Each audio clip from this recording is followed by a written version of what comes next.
Hello guys, இன்றைக்கி நம்ம வீடியோவில் பார்க்க போகிறது மார்ஜின் இசல் எழுதின சைக்காலஜி ஆஃப் மணி புக்கோட இன்ட்ரடக்ஷன். நம்ம நாட்டோட நிறைய சக்ஸஸ்ஃபுல் பர்சன்ஸ் ரெக்கமெண்ட் பண்ணுற இந்த புக்கில் அப்படி என்னதான் எழுதிருக்குன்னு பார்ப்போமா?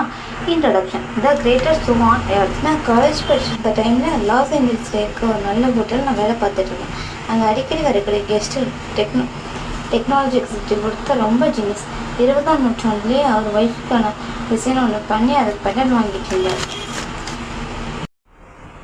நிறைய கம்பெனியில் அது சேல்ஸ் பண்ணி நிறைய ஏர்ன் பண்ணார். அவர்கிட்ட நிறைய கம்பெனியில் அது சேல்ஸ் பண்ணி நிறைய எல்லாக்கிட்ட நிறைய சொல்லுவார். காசு இருக்கு. அவர் அவர் எல்லாக்கிட்ட பெருமையாக சொல்லுவார். பக்கத்தில் அவர் என்னுடைய ஃப்ரெண்டை $1000 காயின் வாங்கிட்டு பக்கத்தில் இருக்க ஜுவல்ஸ் அப்புறம் அந்த $1000 கோல்டு காயின் வாங்கிட்டு கடையில் போட்டு வேஸ்ட் பண்ணிட்டார். அந்த கோல்டு காயின் நோட்டில் கடையில் போட்டு வேஸ்ட் ஒரு லைட் அவர் உடச்சிட்டார். அதுக்கு ஒரு நாளைக்கு நைட்டெல்லாம் இருக்கு. அந்த ஃபைனல் லைட் அவர் உடச்சிட்டு $5,000 வச்சு அந்த $500 லைட்டர் யூஸ் பண்ண சொல்லிட்டு $5,000 வச்சுக்கோ காசு கையில் பணம்னு சொல்லிட்டு அதான் கொஞ்சம் இந்த மாதிரி இருந்தால் காசு எப்படி கையில் நிற்கும்.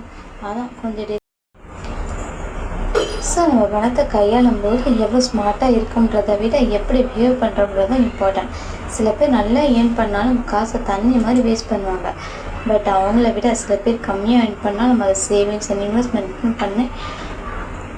பண்ணி நல்லா ப்ராஃபிட் ஏர்ன் பண்ணுவாங்க. அவங்க தான் ஃபினான்ஷியலி சக்ஸஸ்ஃபுல்லாக இருப்பாங்க.